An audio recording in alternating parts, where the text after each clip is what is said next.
Hey guys, welcome to Approach the Nerd, and it is our Charmed review tonight. Episode 4. What can we say about this episode?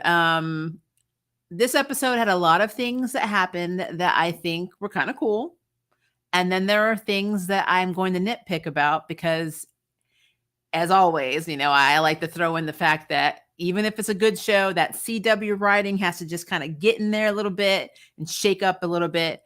I really love this show, but I can't play favorites on my reviews. So there were things about this episode that I was kind of like, am I really supposed to believe this? I'm like, so let's just jump into it. Let me talk about the fact that I got to give them props for going through and arresting Maggie for battery. I didn't think they were going to do it, when we reviewed it last week, because, these girls have had a habit of getting out of situations magically. And unlike the OG Charmed, we don't really play into the whole, don't use your powers without consequence. No personal gain. None of that stuff seems to really fly in this universe. So it's just an understanding that they have. But the reason I'm mentioning that is because in seasons 2 and 3, especially season 2, when we saw that the sisters didn't have jobs, didn't have identities, everyone thought that they were dead. Obviously, they were using their powers, or at least they were doing something magical, because they didn't have their powers for part of season 2, to basically convince everybody that they were who they were, because they had no identity and they had to work. Like Maggie got a job as a manager of Safe Space, and she had to have done that by having some kind of an alias and a social security number and blah, blah, blah. So I'm just putting that out there that, like, I really was worried. And I guess I should just, on a caveat, say that I'm also a little bit worried about next week, if it plays out next week. In this episode, when Maggie was arrested, we saw them taking her, basically her mugshot, going to a first court hearing to be scheduled for the next court hearing, and being released on her own cognizance. I really will be in my feelings if the next time we see her go into court, they do something magical to get her out of it. Because I think that she needs to face the consequences, because yes, that guy was a turd, but she beat the hell out of this guy. So that's a thing. All right. So when Maggie was released, she calls Kayla to pick her up. She doesn't call Mel. She doesn't call Harry. She doesn't call Jordan. She calls Kayla. And at first, if you look at it from that perspective, you're thinking, oh, maybe they bonded now. This is what's happening. But in reality, what's actually happening is she didn't want to face Mel, and she didn't want to feel like she was being judged. And so that is basically what happened, why she called Kayla, because she was the newbie. She's kind of the stranger in the situation, and she's not somebody who, Maggie thinks is going to judge her, even though technically, everybody should be judging her because she beat the hell out of this guy. So I thought that was interesting that Kayla was the one, and Mel having a conversation with Kayla the next morning, saying, I can't believe she didn't call me. No offense. It really shows how Mel and Maggie as sisters are just not as close. And I'm going to talk about that a little bit too in a minute throughout the episode. So on top of that, the tally man is Riddler. He's living his best Riddler life. Somebody told this Joker that he literally was in Batman's universe, because he riddles everything almost to the point where it's insane. And we learned a lot more about Tally Man in this episode. So first of all, let's get to like the order of things. I don't know if I'm going to be a little bit out of order on this review. I'll do my best, because sometimes I like to make a point and I jump around. But so right before Maggie comes home and Mel sees her and sees that something went down, and saw the bag that had Seattle PD or whatever on it, which probably had her stuff in when she was arrested, Mel was working on her powers, and she was focusing on this clock intently, and nothing was happening. And then she closed her eyes and she concentrated, and then the clock looked like it incinerated. But what we learned later on in the episode is that actually it returned, and she basically sent it through time. So I'm pretty happy, because the one thing I always said, guys, is that I've always wanted Mel to return to her being a time witch. I love that. I love the power. I love, the mythos behind it.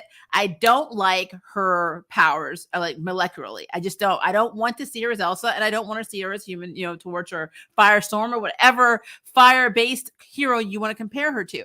I just want her to have her time abilities back. I loved it. I loved when she was badass and walked into the room and froze the whole room.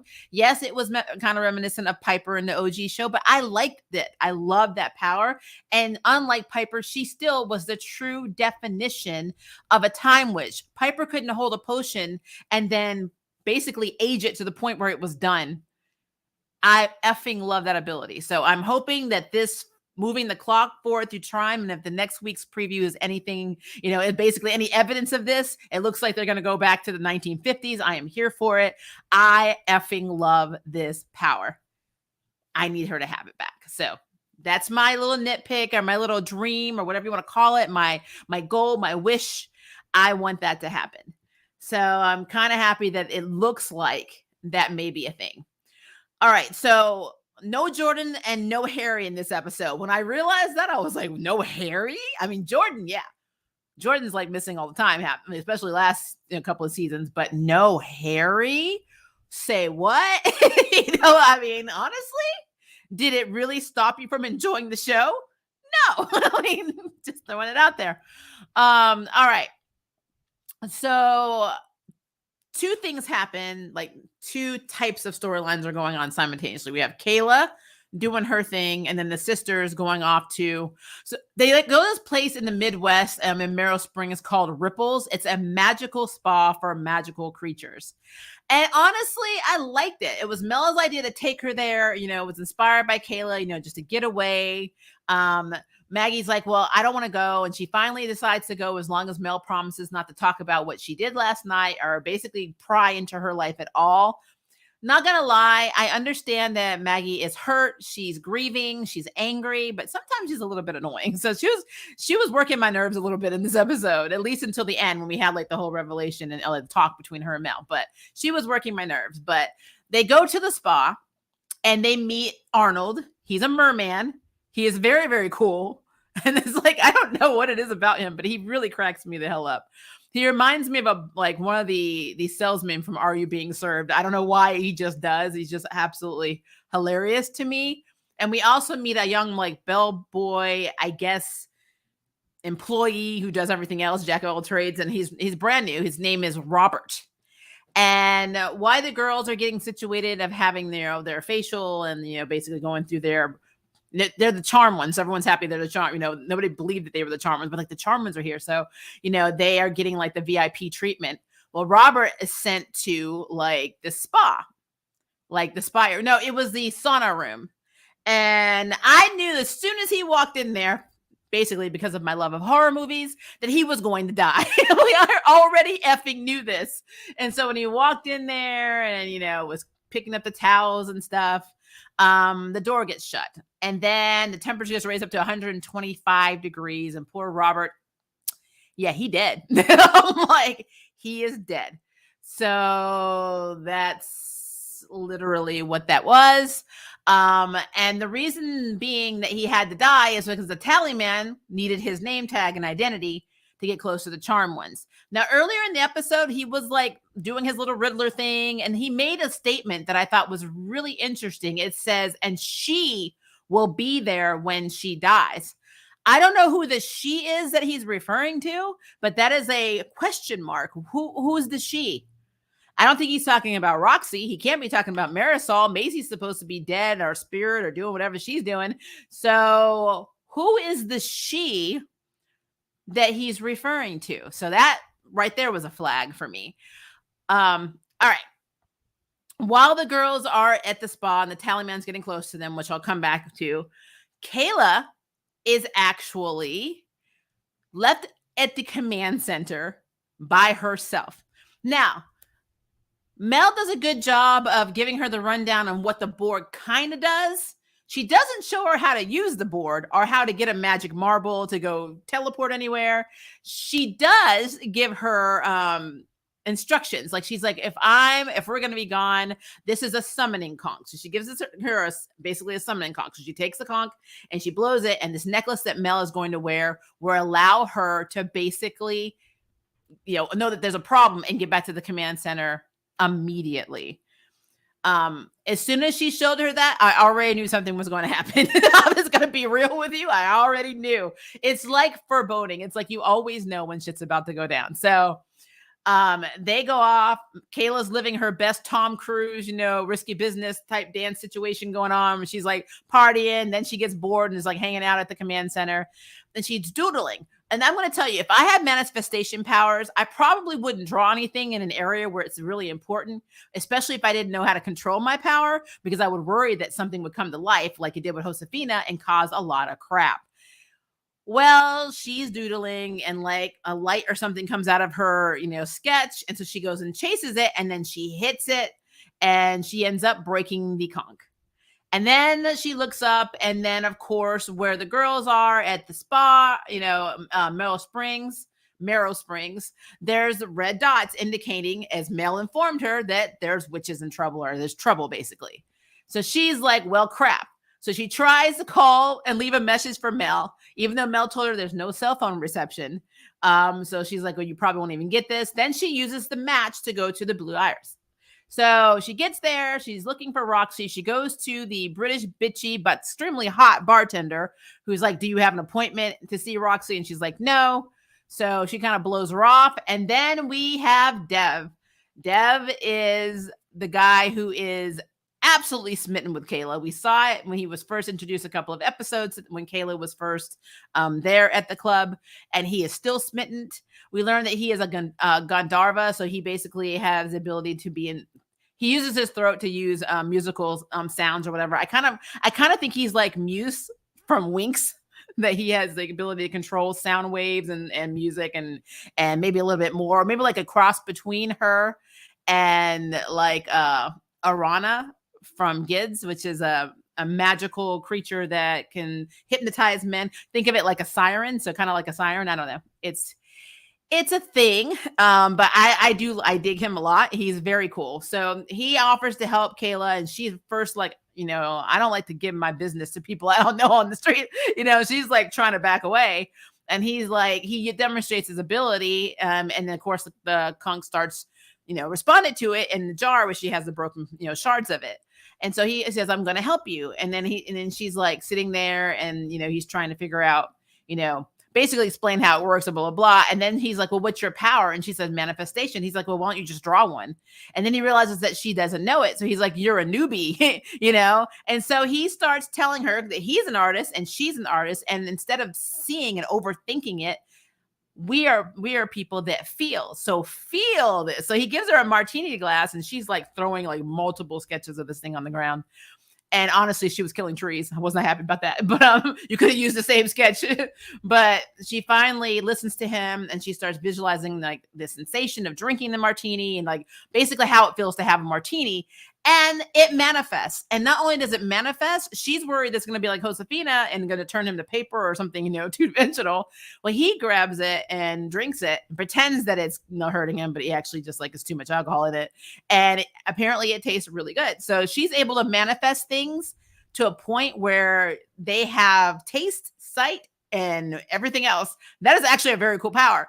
The problem is she hasn't learned how to control it to the point where she started making multiples of it. And it took the bouncer ripping her drawing in half for it to stop. So he knew. So obviously there were other manifestors. I'm really curious to see this now, if they understood her power better than she does.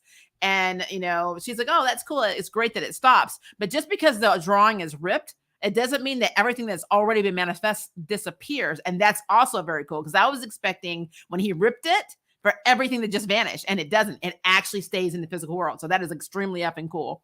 But then he blows out their candles, and she was holding, Dev's hand, or Dev was holding her hand, because, he was flirting, and they both end up at the command center, which is like, well, shit, Now, disclaimer, even though I enjoyed this episode and I like the show a lot, I got to call stuff out. I can't help it. It's who I am. It's a review channel. So they go back to the command center. She's like, what the hell? And there's the red lights going off. So she's trying to figure out what to do. She doesn't know how to get the marble. I don't think she even knew about the marble. So Dev's like deciding to try and help her. And he realizes that she's a charm one. And he's like got his hand on the Book of Shadows. And it's all a mess. Like, he's not supposed to be in there. Well, he ends up touching the control panel, like the witch board, and everything shuts down. And so she's like, what the hell did you do? And then, when it comes back from commercial, she's like, you touched the witchboard and only a witch can touch the witchboard, blah, blah, blah. And so now what? And he's like, well, he's like, well, we can just make a reconfiguration potion. And she's like, you knew how to do that the whole damn time? And she gets really mad. You could have literally helped me make this potion. And when I told you I didn't have a lot of time. She is right to be upset, but the level to which she was getting pissed was interesting to me. Sexual tension, possibly. I don't know. But he was like, we started talking. I want to know more about you. So he is very smitten with her. But long story short, he does help her make the reconfiguration potion. She ends up blowing it on the screen, and then everything's working again. And then she tells him to leave because she's going to take over from here. First, well, technically second nitpick of the night. Kayla still had no idea how to get that marble. How did she get to the spa? Because the whole reason he was trying to help her was trying to figure out how to get a marble or get to where she needed to go, because she has no idea how to run any of this stuff. I'm just going to throw that out there. I thought that was very weird that all of a sudden she understands how to open the portal and get there. That, I feel like there should have been a scene in between that, and there could have been, and it was cut, but I got to call it out, guys, because if you want me to believe something, it needs to be completely believable. So that is a nitpick of mine. All right, so let's pause on her, go back to Mel and Maggie. Mel is trying to get Maggie to talk, and Maggie's still getting pissed, and she's like, I don't want to talk to you. I don't want to talk about the problems. And Mel's like, well, I talked to Ruby. I asked the woman I love basically to marry me, and she basically smiled in my face and said no. That was traumatizing and blah, blah, blah. And again, I understand Maggie does not want Mel to pry into her life, but Mel's also right that she was also sharing with Maggie. And I remember there was a time when Maggie was like getting ready to move out. I think it was the premiere season, the season premiere of this season, because she didn't feel like her and Mel were connecting. And I'm like, you went from that to just leave me the hell alone from the grief and the anger. But interestingly, Mel keeps trying to talk to her. Maggie tells her to back the hell off. And so Mel decides to go home. Well, as she's leaving, our merman, Arthur, is basically dragging the dead body. He's dragging something in a bag, a body bag, or a very, really well-constructed trash bag. I don't know, I think it was a body bag. Down, he's like pulling it down the stairs. Now, just so you know, they knew he was a mermaid because he had a tail, and he's able to willingly make legs, like Little Mermaid style. It's actually very cool. So he's dragging it, and Mel's like, looking like, what the hell's going on? So she follows him, and then she finds the body. And then that's when he's like, yeah, there was a murder here. So she's like, well, now I got to go investigate this shit. Can't go home. But she goes to find Maggie to make sure she's okay. And Maggie was in the process of having a scalp and shoulder massage. So a shoulder massage first, and then she was getting a scalp massage. And it actually was a tally man wearing Robert's, tag and wearing one of the spa's uniforms. So he was pretending to be Robert. And I thought that was interesting. And Maggie even says, wow, you're the second Robert I've met in one day, in the same day. And then he's like, he massages her shoulders, and opens this black bag that has all kinds of weapons that he can kill her with. And then he has a comb, which I'm like, why did you have a comb? So maybe I looked at that wrong, and the comb was actually already on the table. But if not, dude's carrying like daggers, all kinds of shit. And he's got a comb in there. What? I'm like, so whatever. But he starts, giving her a massage with the comb, and then she starts talking about how her sisters basically all control her life, and he's like, siblings never really do what they want or what they say they're going to do, blah blah blah.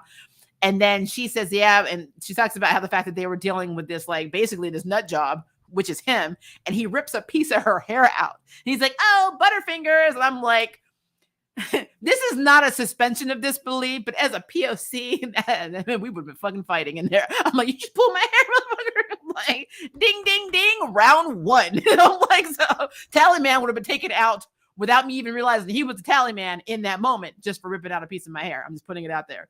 But anyway, for some reason, even though he had her in there, he didn't kill her. So this tells me he has a plan. There is something going on. And again, he mentioned, and she will be there when they die. So I don't know if he's got a partner, if he is working for someone, but I'm hoping it's not Roxy, but it's a thing.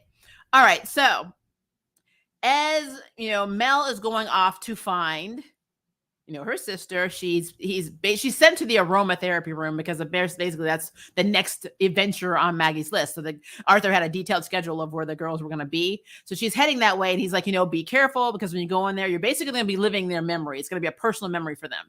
And I guess the scents trigger up that personal feeling of home, or whatever you want to call it.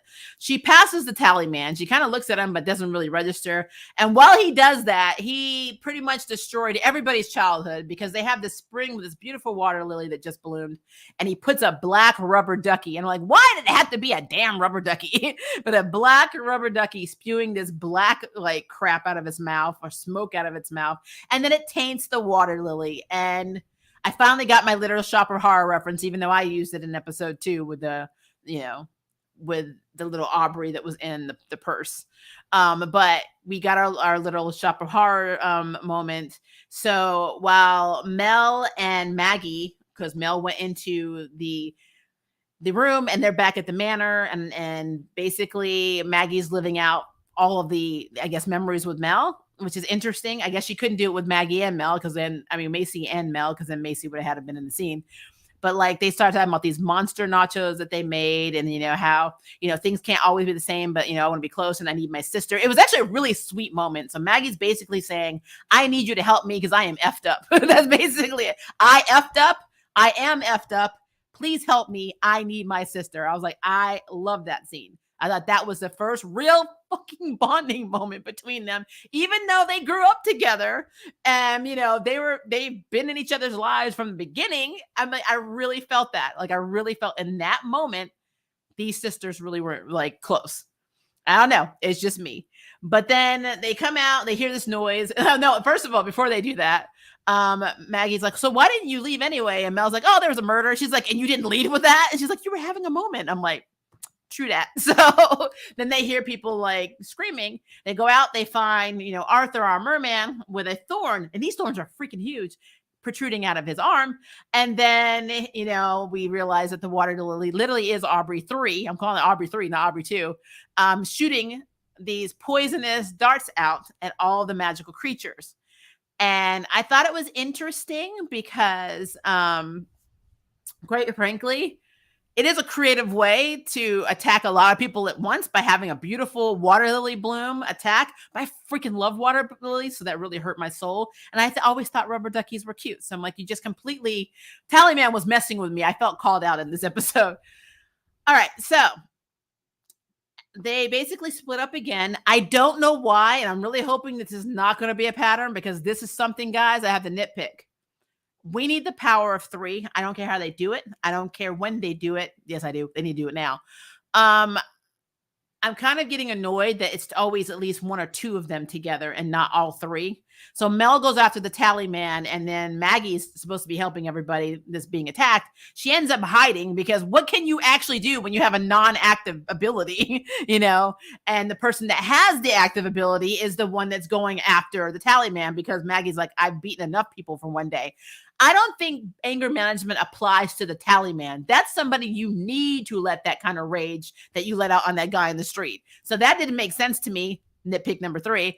And then Mel goes into the room, and I guess it's a tally man's memory, and it is effed up. So apparently the tally man is a gremlin, and he's able to, he has a power where mechanical objects don't hurt them. That's what I got out of that.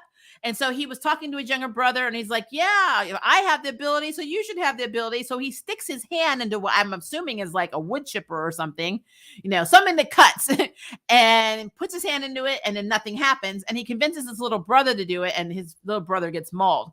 And that tells you right there that you're dealing with somebody who is psychotic. That's some psycho stuff. He knew his brother didn't have that power, and he convinced him, and now his brother, was maimed. And who knows how far he got caught. I don't know if his arm is gone. I don't know if it just kept going. I don't know if he bled out and died, but he messed his little brother up. And then Mel saw it. So here comes nitpicks 4 and 5, guys. You ready? So Michaela shows up, and she's able to make it over to Maggie. And this is not a nitpick. This is cool. Maggie says she can do a purification incantation if she can get to the bath bombs, and they can use that to throw it into the spring where the water lily, who is Aubrey 3, is, to purify it. Not a bad plan, but she's like, I need to try and get to it without dying. And of course, Kayla's like, oh no, I got you, because the guy that maybe my boyfriend showed me how to use my power. So she had managed to draw, the bath bomb, and then it manifested, and then a bunch of them manifested. I thought that was cool as shit. So then let me tell you what I had a problem with in this scene. So, next nitpick. Kayla's like, I will do the incantation spell with you. Maggie says, oh, you know the purification incantation spell? Kayla says, oh yeah, I did some light reading while I was babysitting in the command center. Now let's track this, guys. She was not in the command center that long. And even if she was, why would she instantly have read? Why is that the convenient incantation that she read in the command center? Oh, a purification thing. I've always wanted to know about this. Let me memorize it. And let me memorize something in Latin or Spanish or in a language that I don't effing speak because, reasons. She knew how to say it, pronounced it, and it was the right incantation that she just casually read as light reading in the command center for the limited time she was in there. I cannot suspend my disbelief on that, guys. I can't. I'm sorry. I told you I had to nitpick it. So there was a better way they could have done that. That was stupid. They literally could have had Maggie say, hey, just repeat after me. And the next nitpick on this is there was only two of them. It was only Kayla and it was only, Maggie doing this incantation. Mel was not with them. Hence, we did not have the power of 3. I guess you technically don't have to have the power of 3 to do this spell, but still, it would have been really cool. And then number 3, after Mel witnessed the tally man basically mutilating his brother, or getting his brother to mutilate himself, she comes back all giddy, like, oh, yeah, you guys, awesome, you did it. You saved the day. And then they fast forward, they're all at home eating nachos. Mel had not brought this up at all until they started talking about the tally man. When Maggie was like, oh, yeah, I can't believe the tally man has his hands in my scalp. She's like, oh, yeah, I saw his memories. I'm like, shouldn't you have brought this up like way earlier? I'm like, what the hell? So, yeah, that was another nitpick that I had. And kudos that they mentioned Bryn, but only so she can plug the Marriott Bonvoy app. Because Kayla's like, oh, Bryn hooked us up. I told her we did not have a relaxing, spa day. And so she sent us the Marriott Bonvoy app. I'm like, you got to be freaking kidding me. Are you really product placement right now? So that was irritating, but it is what it is. But what's really funny to me is the verbiage was, I told her we didn't have a relaxing spa, vacation. And I'm like, you weren't even invited, Kayla. That wasn't even about you. And I'm like, you were supposed to be at the command center. What's this we? You would not have had one regardless because you weren't supposed to be there. So there's that. Those monster nachos, I could not eat them because half of them were on their table and I don't know if they clean. So like for me, I was like, I am not like Monk or anything, but my OCD was going crazy. I'm like, why are you eating this shit off the table like that? Get a big bowl. Do something, guys. You've got plates and pots and serving trays. What is wrong with you? So that was irritating. So while the girls are talking, Kayla decides to let them know that earlier on when she was talking to Dev not only didn't think that she was a charm one, he explains that there are rumors about her authenticity. Like people are questioning her. And so it inspires her now to find her birth, or at least find information out about her actual birth parents. And when she says that, you can see Maggie looking like, shit, I don't want to know what mom did now. It's just basically look on her face. We're going to learn that mom had another damn affair, another damn kid. And Kayla's like, you guys sure? Because this could bring up some really messy family secrets. And, Mel's like, we're already messy. And then she throws like peppers on the nachos. I'm like, yeah, you guys are actually messy. And so I guess Kayla's going forward to find her birth parents. At the same time, the tally man has gone to the club, the Blue Eye, and he has sent doctor videos of all the way back to where they were not able to say the llama girl, the half snake, half human woman who was just protecting her egg. they doctor it so it looked like they let her die on purpose. He edited the spa video because he has surveillance everywhere. I mean, he's even looking at them in their house, and he doctored that so it looked like they were all just chilling out where everybody's been attacked by the water lily. And he's trashing their name in the magical community, and people are actually, it's like literally magical Twitter. They were canceling them like crazy, you know. And then of course the tally man who's at the bar, he's like, well, you know what they say, never meet your idols. And I'm like, this guy, I'm like, I will say, formidable as shit. I mean, he's formidable as shit. That right there, I'm like, okay, I see what you did there. I'm like, I see what you're doing. So he is not trying to take them out, at least not right now. He is trying to destroy them in very subtle ways. And then I guess he's going to go after them, because if he can separate the magical community and like cause all this disarray, who's going to help them? So it is interesting. I'm very curious to see what his end game is. And I still want to know who the she is that will be there when he's dead. I want to know if he's working alone, if he has somebody with him. It is something that I'm very curious about. But yeah, besides the nitpicking stuff that I had to nitpick because, you know, again, review channel, I basically enjoyed. I've been enjoying this entire season, so this was not a bad episode. I just had the nitpick moments because I have to understand why some of the choices they make exist. But outside of that, yeah, I really enjoyed this, and I do see that. I think that Dev is definitely going to be somebody that Michaela is into, and that's cool. I just don't know. Like, I feel like everybody has an agenda. Like, we don't know what's going on with Roxy. We don't know what she did to Harry. We know Harry's off in La La Land. The only thing that worries me about this is because we didn't have Harry in this episode, there is a chance that he will get a dedicated effing episode to himself where it's just him. And I think that will irritate the hell out of me. But it's a thing. I love how outspoken Kayla is. Kayla does not take shit from anybody, and I actually really like that. Maggie tries to be that, but Maggie comes off as being whiny as shit. I'm sorry. She comes off as whiny and kind of childlike. It's almost like she's throwing a tantrum at times. The most adult thing I've seen her do recently, though, is have that talk with Mel where she admitted she needed help. I just didn't think that we were going to get that in this episode, but she said, I need help. I effed up. I'm effed up. Help me. I need my sister.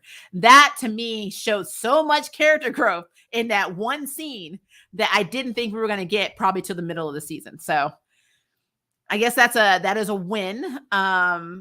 I also do love, I don't know if you guys remember this, or I don't think you did. You couldn't have missed Mel basically saying, I really need to work on myself. Like what Ruby said when she mic dropped her in the last episode, went up here. She's like, I was a trash partner in this relationship. So I'm glad that we didn't just brush that off, that she actually is like, you know what? I really was shit. I'm like, I really like that. So yeah. That's pretty much it in a nutshell. It was not, like I said, it was not a bad episode. You guys know all the questions that I have. Now just trying to get them answered, I guess. So let's see if we have some comments up here. So let's go. Mercenary said thoughts on the episode. Pretty much like the episodes. Besides my little nitpicks, I feel like the showrunners are light years better than what we've had in seasons 2 and 3. Although again, guys, I'm not going to lie to you. I still really love season 1 of this show. I can't help it. It is everything that I needed a reboot to be. So I'm not gonna, I can't downplay it. Honestly, if we had to have Macy leave, I would have loved to have season 1 and then season 4 and just add Abby and Jordan to the cast. And just completely get away with, or just do completely away of season 2 and 3, because I just think that they were completely pointless. But that is my opinion. Hey Maria, so it was another great show tonight. Yes, it was. Good news, Harry was not on the show tonight. Yes, you have no idea how excited I was. I was like, no Harry. Just like when I watched Bridgerton season 2, he really was only in 1 episode. This is not a spoiler. I'm not going to tell you what he was doing, but he was only in 1 episode. So, I mean, there's no way he would have missed a bunch of filming on Charm for the little bit he was in Bridgerton season 2. So I'm happy. He's probably ticked off that he's not getting as much airtime, but I love it. Maybe Mel's power will evolve to her becoming a jumper, or at least her being able to geo leap. I think that'd be cool because they don't, besides Harry, they don't really have a teleporter right now. So her being able to teleport them through time is just as good as being able to teleport them in real time. She could probably teleport them just 10 or 15 minutes in the future in another location. I think that'll be very cool. That's just me. And then allow her to rewind time if somebody's trying to kill them, or if one of them gets hurt or is dying, she can rewind time, which is really cool. Let's see. I love that Harry and Jordan were in this episode. I mean, I like Jordan, Harry not so much, but he's okay. But we need to focus on the charm ones. I also really like this episode. Yeah, it wasn't a bad, like I said, there haven't been any bad episodes at all this season. Can we talk about how the charm ones are basically Ariana Grande in the magical community? I know, right? And right now they are getting magically Twittered. They're getting canceled. I am liking them basically an example of Bard magic, and I'm for it. And the chemistry with Kayla is palatable. Yeah, seriously, her and Dev are adorable. So I'm here for it. The only other pairing that I would have loved her to be in is her and Bryn. I don't know why. I just thought that they would have been really cute together. The best, being in love with my best friend and not thinking my best friend loves me back trope, I freaking love. So I would have loved to have had that. But, it is what it is. Also, the end of the episode where the Telling Man is turning the magic community and against the charm ones is very reminiscent of the OG with Billy and Christy, aka Krusty. I'm told you, I couldn't stand Christy. I couldn't stand that storyline. I may be in the minority. I could not stand when Billy showed up in Christy. I just couldn't stand it. I like the actress for Penny in Big Bang Theory. I just did not care for her as Billy, and I sure as hell didn't like her sister. So that is the one season outside of Paige and her husband to be Henry, getting introduced to him and seeing like how all that played out. That stuff was fine, but that other parts of the story just no. I am loving Mel's new time power. So am I, and they better keep it and expand on it because that is making me happy. I love how all the girls got eventually a variation of their original powers with the Black Amber. It's a full circle complete of who they were and who they are now, manifested with new powers, but the same. True, because like technically Maggie was an empath. Now she has Inception ability, and Mel was a time witch, and now she's having time leaping abilities. I don't know, but she's still keeping her molecular manipulation power.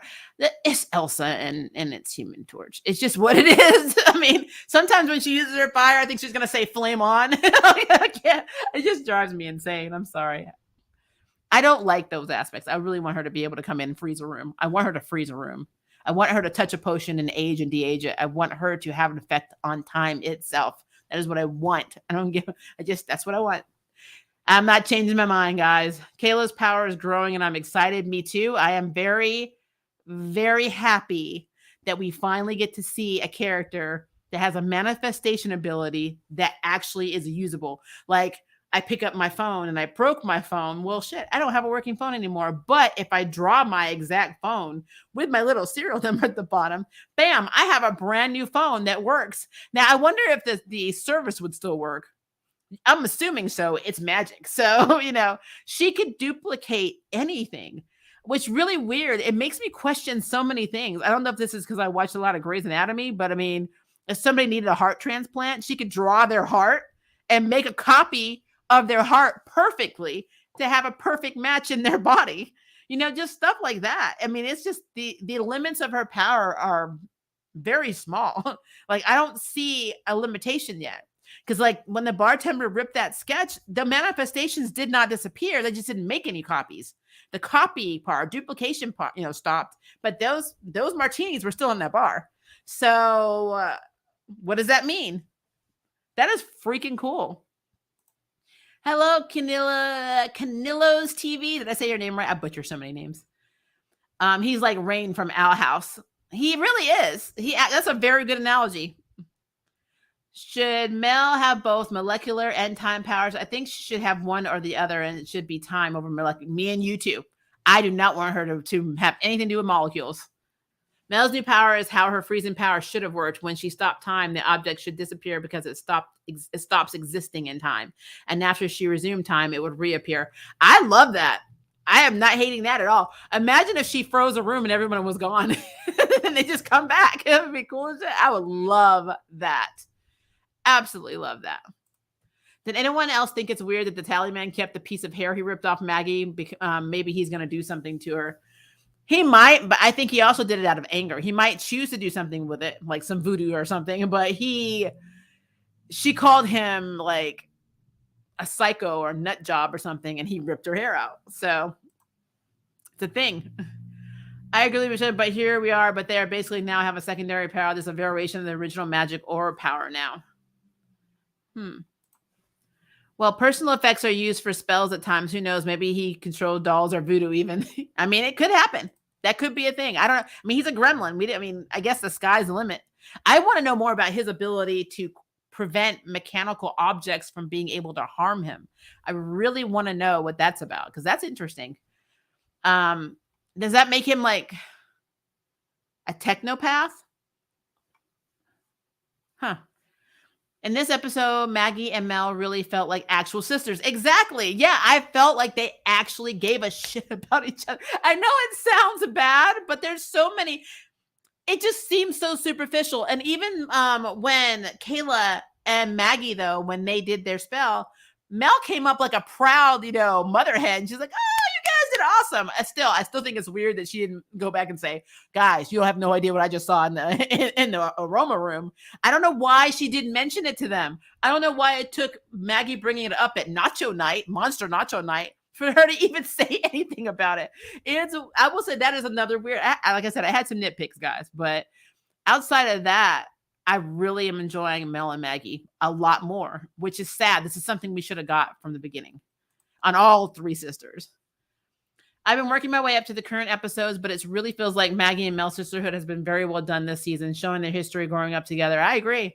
And having those flashback moments. It's because the showrunners for season 2 and season 3 didn't know what the hell they were doing. And it is fairly obvious. And it irks me when they bring people in to fix a show that, in my opinion, and originally did not need fixing. And then they make it horrible. They make a few casting choices that are okay. Like I love, of course, Jordan. I really love Abby. And I really love Baby Swan. I had no problem with that. I didn't have a problem with Julian. But and Viv was okay. But I hated the fact that we sacrificed so much story and so much bonding time with these sisters who were constantly kept apart for some damn reason for 2 seasons. And then they leave and then we have to have other people come in. But unfortunately, we had to lose Macy for that because the actress was done. And I mean, you can't, if that's what it is, you can't blame her. If she just didn't like the showrunners or the story, and, we can add the racism and all that stuff to it. But I mean, quite frankly, besides that, it was problematic. The writing, the plot, everything about it was problematic. So they are off to go destroy another show, I guess. And then, these poor people to come in and fix their shit. And it's just annoying. So it's a thing. So I am happy that they're bonding. I'm hoping we keep this trend. So far, everything is going on an uptake. And I'm trying not to be that person that's I don't want to be like, yay, the season is saved because we haven't seen the whole season. But I also don't want to be a Debbie Downer and be like, oh, well, it's only a matter of time. It's a CW. So I don't know. I'm keeping my hopes high. I really am. But I'm also keeping them to the chest because I don't know for sure. But so far, these past 4 episodes, I am happy with this show. So knock on wood, it stays that way. Did the Tallyman keep the hair? I think I'm in Australia, so the show won't be out till Monday here. Oh, wow. Maybe he's going to keep something from each of them, try and do some woo-woo on them. I mean, honestly, though, if the guy is able to trash them through social media, like their magical social media, he may not need to do anything with their hair. I really think that was more of an aggression thing. He had ample opportunity to take something out of that black, pouch and stab Maggie through the head with it. He could have killed Maggie right then and there. I don't know why he didn't. So it's interesting. It is interesting. What I found weird was they never specified which brother was a Tallyman. They kind of left it open for interpretation. That's true. I mean, for all we know, the Tallyman could have been the younger brother, but he has both hands. So I'm assuming unless he was healed, it's the older brother. And the older brother looked cray-cray. he had that look like someday I'm gonna be a serial killer, and that day's tomorrow. So, and just how he was manipulating his brother, I could see him manipulating the fairy and everybody, the leprechaun and everyone. He had that manipulative, smooth talking persona. So that's why I think the older brother is the Taliban. Do you think Kayla will end up manifesting like Billy did projection because the drawing gonna get old by the end of the season, like the like the crunch on she's gone carrying a really filled mini sketchbook to use. Well, what she could do is she could just have a sketchbook full of arsenal and full of different things for every occasion. And then she just flips to it and she's like, I got something. Kind of like everybody flips to the book of shadows. It'll be the book of Kayla. And it'll be nothing but sketches of stuff she sketched that she thinks she needs in the magical world to fight. I can get down with that if that's what happens. The limitation is if she can't draw it and she's not able to manifest it just from, thinking about it, she is screwed. Because I'm still seeing her manifestations tied to her art. Even if when she did do the martini, and she was able to manifest it, the martini never left the drawing. It just copied itself into the real world, which is amazing. So, like I said, it's a cool power. I'm excited to see what they do with it. Do you think he's trying to turn the magical community against the charmed ones? 155 million trillion %. Absolutely. He's not trying. He's doing it. Harry really had been hammering her to learn like the other White Lighter did, and it made a big difference with Maggie in season 1. I do think that is true, but if we're talking about how I nitpicked that she knew that, purification incantation way too quickly in my book because she did some light reading while she was babysitting the command center, I can't buy that. There was not enough time. There's no reason for her to randomly pick the one incantation that they needed at that spa. I'm sorry. I got to do it, guys. I got to do it. I can't be one of those review channels that's just like, I accept everything. Everything is awesome because I don't want to offend anybody and I don't want anyone to be mad at me for having an opinion of my own. I'm never going to be that person because I'm too old and I love you guys, but I don't give a shit. So I'm going to tell you what I don't like.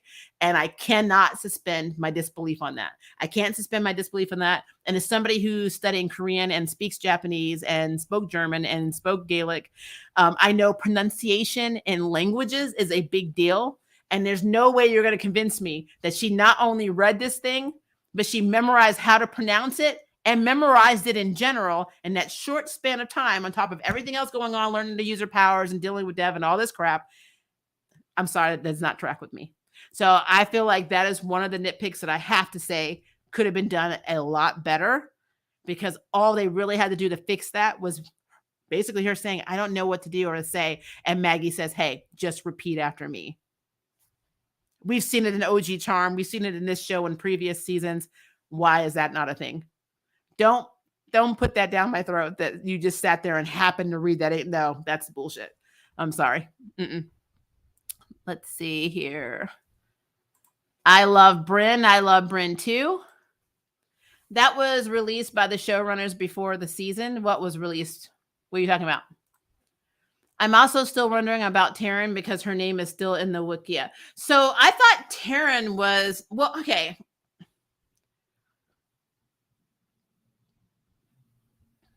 Because I know a Diana is coming. We do have a Diana coming.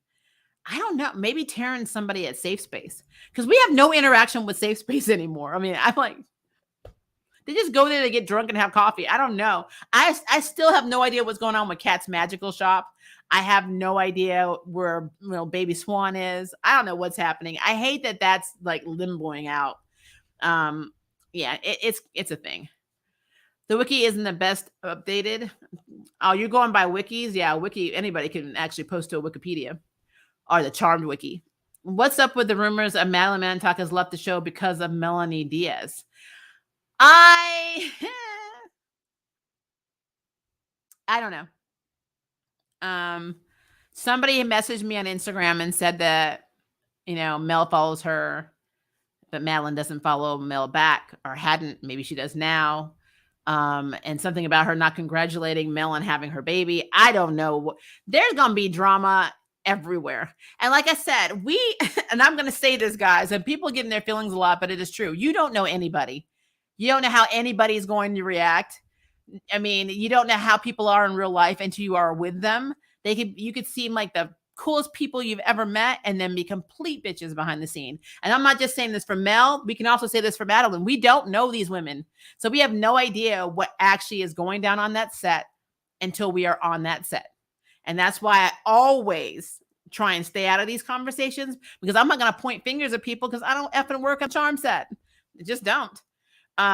If that's why she left, I mean, she needed to leave. I guess that's what she needed to do for her.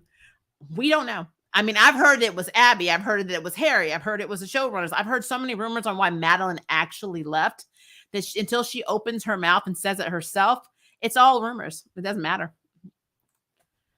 The club owner, I don't trust. I think she's going to work with Tallyman. I agree with that.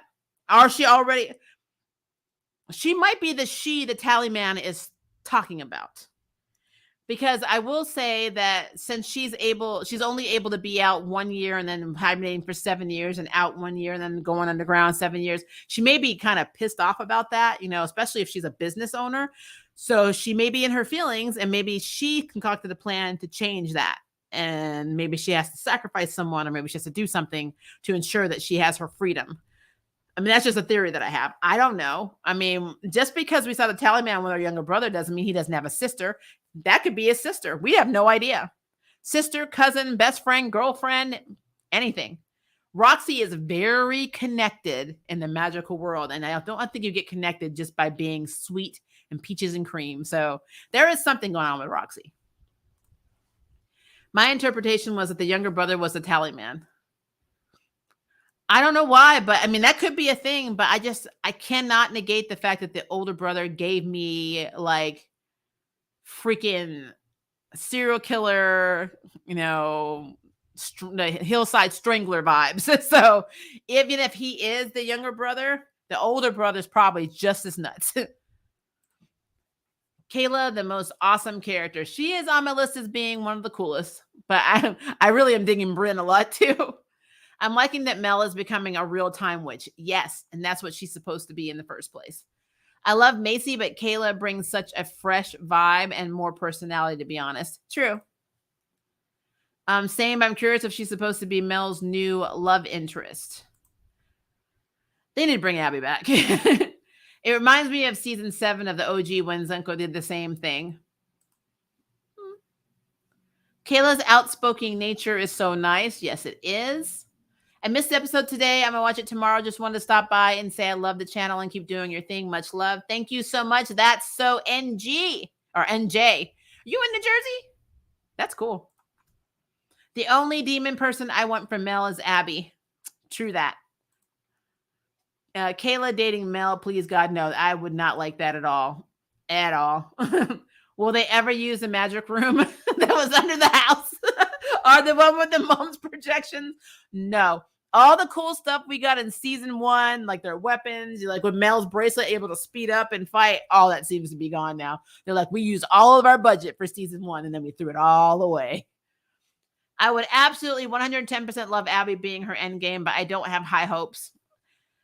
Yeah. Season 4 has definitely destroyed seasons 2 and 3. It has erased 2 and 3 by 1,000,000,000%. Yes, season 1 was the absolute best, but this season is definitely my second favorite. I agree with that. I have my seasons are season 1 and season 4. I'm just keeping the characters I like from 2 and 3 in there. I haven't seen this episode yet, but yes, this season has me on my toes and has impressed me. I love how Kayla's energy really upgraded the show this season. Can't wait to watch this episode at 1. Yeah, make sure you come back and let me know what you thought, because I love talking about this. I hate that I spoiled this for some of you guys. Again, the only reason is I have a lot of stuff that I do on Saturday, and I mean, I wouldn't get to it till Monday, and that's a long time to wait for a charm review. So that's why I usually do it after it airs. So forgive me. I'm so sorry. I do it like literally an hour after it airs for me here. So, and I'm on Central Standard Time. So I apologize. I hope that they have more episodes with the 3 of them bonding and actually working together more like the first few seasons of the OG. Too many characters leads to too much unnecessary stories. Amen. I agree. Season 1 was my fave. Season 4 so much better than season 2 and 3. Yep. I got to say Kayla is bringing something to the show. At first, I was curious about this new charm, but now I really like her already. I like her. I want to know not only about her origin story, like who her parents really were. I also want to know basically who her adopted family is, because they sound fascinating. And it would be really cool if one of the plot twists was maybe somebody in her family actually is her real relative, and maybe she was adopted by real. Man, wouldn't it be messed up if one of her parents was her actual parent? Um, I don't know. There's so many theories you can do with that. There's so much you can do with that. I like it a lot. I gotta say, Kayla is bringing something to the show. So when we say bringing something to the show, I feel like the show was okay. So the show seasons 2 and 3. 2 was the one I hate the most. I'm not gonna lie to you. 3 had moments that I loved because we got a lot of Abby Mel, and I liked learning more about Jordan. And I wasn't against Hasty. I thought Hasty was cute. So we got those moments. So I can't take a crap on season 3 completely, but the continuity issues in that season was so bad that sometimes it was hard to watch. And so we'd have a good episode, then we have 2 crappy episodes, and we have a good episode, then we have another crappy episode. And it's just like, why are you doing this? We're not having that in season 4, and we didn't have that in season 1. So like this to me is almost like a play. I mean, if we had at the end of season 1 lost Macy and then they went to this would be like season 2 for me. It would be the actual season 2 that should have been season 2. And I think that is basically why I like Kayla, because it kind of represents getting on track more, if that makes sense. It's like we were on a cool train, then we derailed for 2 seasons, and now we found the track and we're off to Hogwarts. That's basically what it feels like. So it's a thing. Macy's telekinetic beams. She had the weirdest green freezing power though in that one episode in the club when they were saving I think it was, who was on the stage? Was it Macy and Abigail? It was something. They were doing something in the club. I just remember her freezing the room, and I was thinking, you don't freeze things. Like, I don't know. It was a thing. I'm watching it now, just done with work. Cool. I really want to know what the tallyman is going to do with Maggie's hair. Everybody wants to know this. Maybe he'll try to turn her to the dark side since she is the sister who has emotional damage this season. I don't know. The best power, unlimited drinks. I got to thinking about that. What would be the cool power? Then I got to think, what would be the stupidest power? Like, I'm a charmer. What's yours? I have the ability to high five everyone that comes near me within a 10-mile radius. I'm the high five witch. I'm like, it's so stupid. I mean, just imagine the stupidest powers. Like, they built up the third charm one, and her power is just really, really dumb. I only have abilities when I have PMS and cramps. And OG charmed, why get rid of Daryl from season 8? So they got rid of Daryl because of budget. They had to make a choice whether they wanted to spend money more on special effects or on the cast. And they decided to get rid of Daryl. And that's absolute bull ass. It's BS, BS, and BS. To this date, I hated that. So I said it right. Thank you. You can tell season 2 and 3 showrunners didn't care about the sisterhood. They didn't care about the show at all. At all. The Tallyman's brother was harmed by an April Fool's Day prank gone wrong. It was completely innocent. Well, I mean, just because it's aired on April Fool's Day does not mean it was filmed or took place on April Fool's Day. Hopefully they can fix it and bring back Macy in the process. I don't know. I don't think they should bring Macy back, because I feel like if the actress was not happy, if they're going to bring her back, they need to bring her back as a spiritual guide or something like that. Not, or maybe the new guardian of the Amber, the Black Amber or something. I don't know. Just not bring her back, because you can't, if you are not happy at the point where you have to leave a show, don't bring her back. I can just see Kayla having a sketchbook and open to a page with a shotgun and going ham. Yep. I agree. Well, I don't think she's seen it yet, that she can draw money. I'm broke. Not anymore, bitch. Like, she can draw a $100 bill, $500 bill. She can basically draw millions of dollars and be completely loaded. Which, by the way, I got to say it, guys. Where does Kayla get her money from? She doesn't have a job. And so I said it last episode. She went to the store and bought all these ingredients, but I'm like, with what? I mean, she could have savings, but they made it seem like with her medical debt and her, the debt she was in, how is she affording any of the stuff that she has? And just putting it out there because I don't know how she's doing it. Just saying. Billy had the power of projection. That's a different power than Kayla's manifestation power in this universe. Kayla's power is a power of thought projection, like the witch Kevin in season 5. Yeah. And that really creepy kid in the Twilight Zone movie. Did Harry get transported to Bridgerton? If he did, it was only for one episode. I'm missing Swan a bit here so far. I know. I want baby Swan. I want her back. It's stupid. The magical community and the charm being a big part of the storyline and their negligence, kind of like what the Jenkins sisters did with the magical community in season 8. Yeah. Maria, my nitpick is why didn't Maggie get away visions about the Tallyman when he touched her? I think it's because she can't control it anymore. Which is really weird because we did see the end of last season or somewhere in the previous season when she was able to touch the ground and actually trigger a vision. But for some reason now she can't do it anymore. I don't know what it is. So she was able to get visions willingly. Then she didn't have any powers. Then she got the inception power and she was getting occasional, visions. And now her visions are just whenever the heck they want to show up, which is completely pointless. So it's a thing. I don't know. It is weird. Taryn was just a filler name for Kayla in the audition callouts. Oh, is that what it was? I gotcha. Maybe she made a deal with Tallyman to get her love back or escape that defect of her species. Her longevity is a big part of her storyline and draw to Harry that mutual thing. Yeah, I know there's something going on with her and her freedom. I know as soon as she explained what her destiny was to live 7 years down below and then a year atop surface, that told me everything I need to know right there. I think the older brother is a Tallyman. So do I. I really do. Kayla is my favorite character. Cool. I like her a lot too. I think Kayla is the she the Tallyman is talking about and what Dev was talking about. Huh. It'd be messed up if the Tallyman was her bio dad.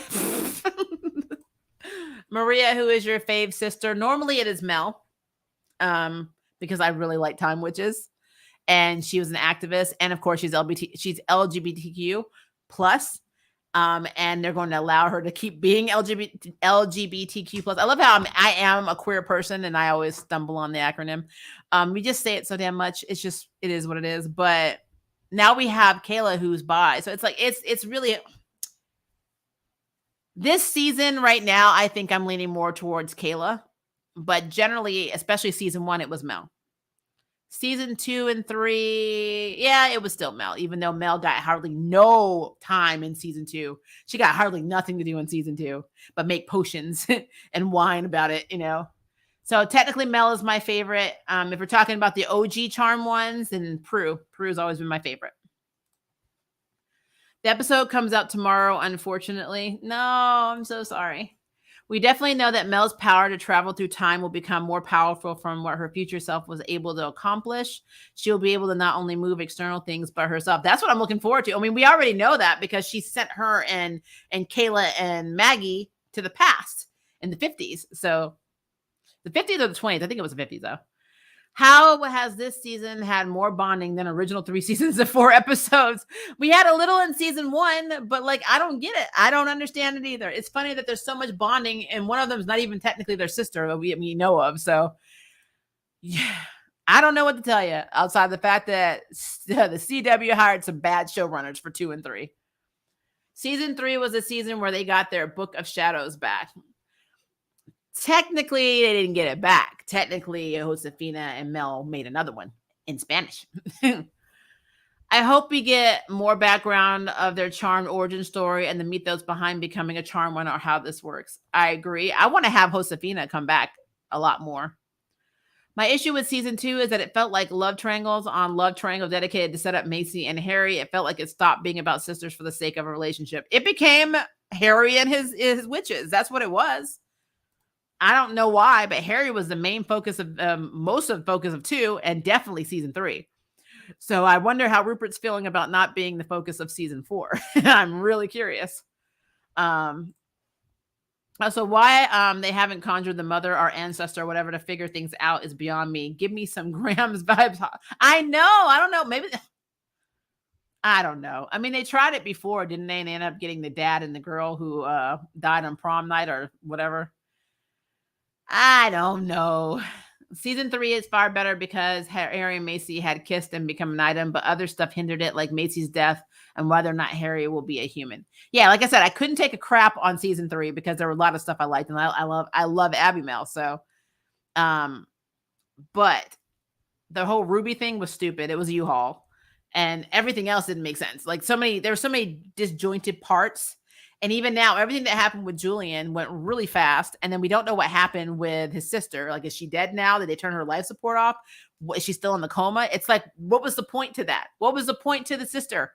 So I don't know. It is really weird. I kind of imagine like Sue Storm's powers, Macy's new Black Amber power has it implemented. It was just strange, and then she really didn't do it again. So it seemed like she got her telekinesis back. That's what it was. It does feel like Kayla would absolutely draw her own money. I would. Hello, Sean.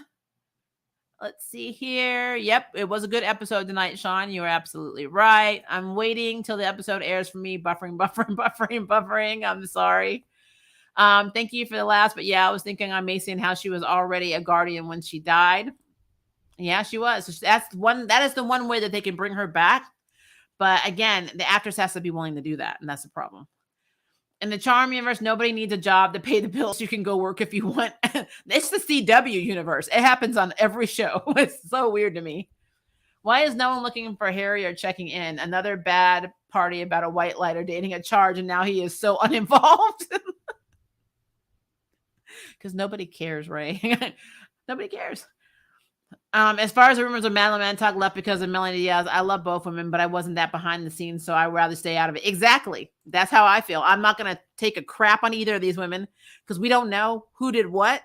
For the longest time after she left, they blamed it on Poppy, who played Abigail, because, Macy was in her feelings about her getting more, lines and having more of a story than her.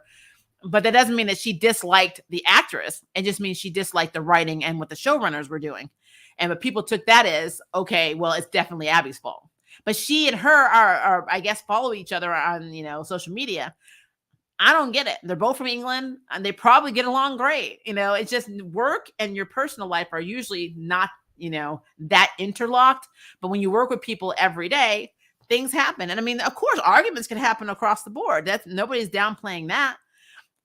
It's just like the rumor that Mel's actress would like to have more Latina, Hispanic representation on Charmed, and people are like getting in their feelings about it. But again, let's not forget that's how the show was initially pitched. Is that you literally can Google it right now and go back to when this first aired, before the first pilot of season 1 aired, and that's exactly how they advertised the show. So I mean, yeah, it's weird. So it's a thing. It is a thing. This show had there were a lot of problems with Charmed before Charmed even left production, for the first season. I remember the OG cast was taking a crap on it. So, I mean, they were upset that they were doing a reboot. So, yeah, there's a lot to say about that. Imagine if Kayla and Harry became a thing. I would jump out the window. I mean to say I wasn't there behind the scenes. I got what you said. If they're going to bring back anybody, they should bring back Abby. I absolutely agree with that. I agree with that. Luke, no, hell no, that would be messed up. Yeah, Kayla cannot be with Harry. It's the 20s. Thank you. Which Maggie can't read? Thank you. See, you already that's even adding more to my comment and nitpick. Maggie has problems reading anything out of the Book of Shadows, but Kayla, who has no Latinas, apparently, no Hispanic, no connection to the Spanish language, is not Puerto Rican, was able to read it and understood that that's what that was. I mean, because it's in Spanish. How do you know it was a purification incantation? It does not make sense. I call BS on that. I'm sorry. I cannot suspend my disbelief for that. I just can't. The season 2 and 3 showrunners probably would have had Harry try to get with Kayla to relive his time with Macy. Yep. I wish the brother did not die at the first season. The brother? You mean Parker's brother? Who are you talking about? Maybe Kayla's mother is a woman she graffitied on a huge wall outside the mechanical shop she worked at, and she will conjure her. Wow, that would be cool. Season 2 would have been good if they would have focused more on the sisterhood and not everything else. I like the fact that they lost their power. They gave us more of an impact. I don't mind them losing their powers for a little while, but it went on a long time, and you can't have a charm show without the charm once. Also, does that mean Kayla can conjure people back from the dead? Like, what's the limit of Kayla's powers? That's what I want to know. It seems like there's not, so I'm really curious. I really think season 3 was better than season 2, but they messed up a lot. Yeah, season 3 was better than season 2, but my favorite seasons are 1 and 4. They're just much better. 27 of us here. Hit the like button, people. Yeah, Sean is my like button cheerleader, so please listen and hit the like button because, that's how YouTube knows that you like these streams. Bye, Harry. Glad he's gone. He's with Felicia. Bye, Harry. Bye, Felicia. Macy used her telekinetic beams whites a few episodes. It just didn't know. I'm talking about that green aura. If you go back and look at the club scene, it is a green, like she does this and the whole audience is like a green foggy aura around them. And they look like they're frozen. And I'm like, she never had the ability to freeze people. So it was really weird. I even talked about it in that episode when I reviewed it. It was just very weird to me. What if club owner does at the end when then Kayla owns a club as a hub in the magical community P3 abridged? That would be cool. I mean, honestly, like I said, there's a lot more to Roxy and she's so connected. So I honestly do not foresee Roxy not being one of if not the main bad person, an enabling person for the bad person. Maybe it's good that that time is being taken away from Harry. Oh, of course it is. Let's see. They were saying that Macy's powers advanced to where she could use pure telekinetic energy, kind of close to Scarlet Witch in MCU. That's cool. I would like to see how further she would have gone. Like, if she would have astro projected like Prue, that would have been really cool. Also, I'm coming to terms with that I don't really like Sarah Jeffrey. Yeah, she was really annoying in this episode. And then like she had that little redeeming thing, like I said, when she had that heart-to-heart with Mel. But when Maggie is upset, she comes off as entitled, bratty, and bitchy. And it's not a good combination, especially for a psychology student. And then again, I'm just going to say it, guys. I'm going to say this. They got rid of her panic attacks, her panic disorder. Like, it's just gone. That's not how the world works. I mean, I have anxiety. I have GAD. So I wish that was how that works. Is one day you're like, I don't have generalized anxiety disorder anymore. It's just gone. That is not real life.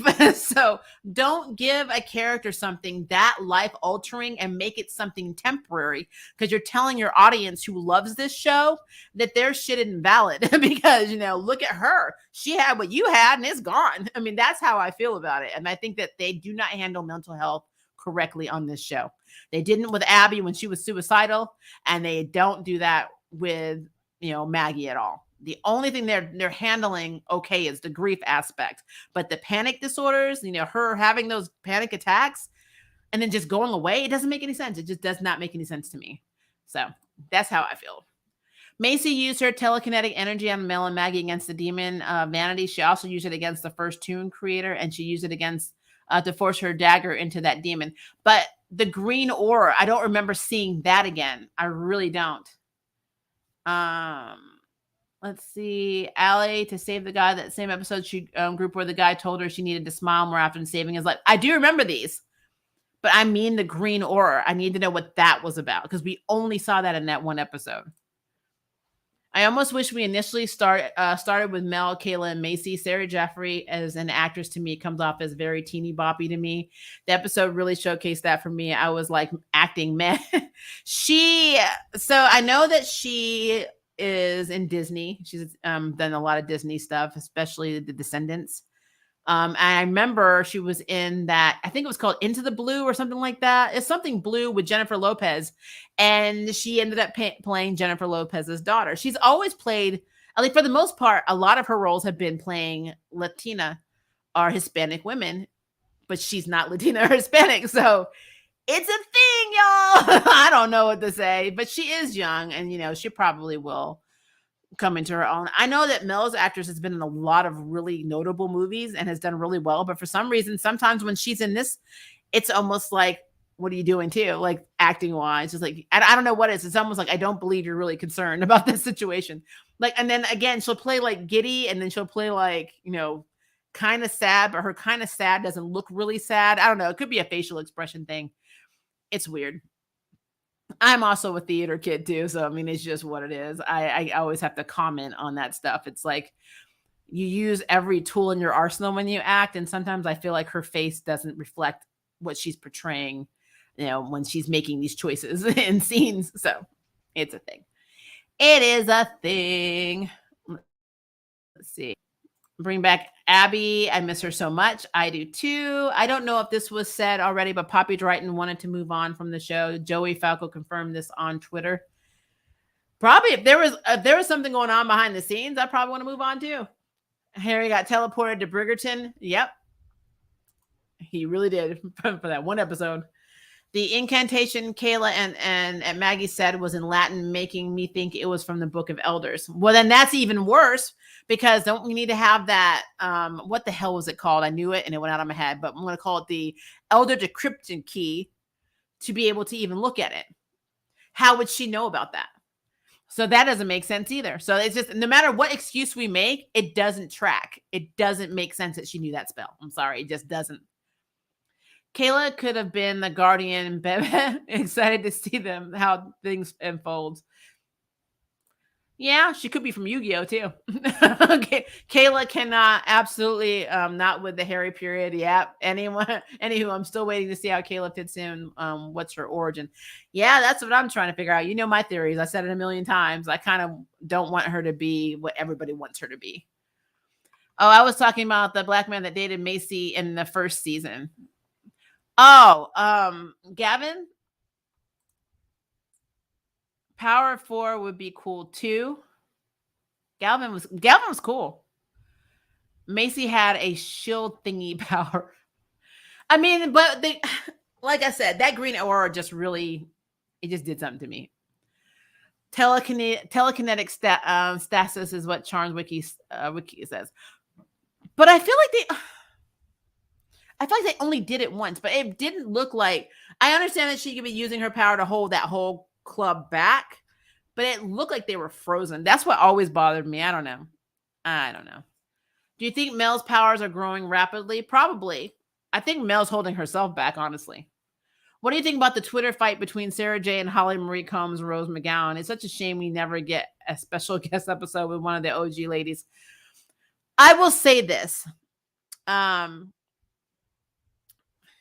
think Sarah shouldn't have said anything because she already knew the OG cast, they fought with each other behind the scenes. So you just basically opened the floodgate to be, basically called out and attacked by these women.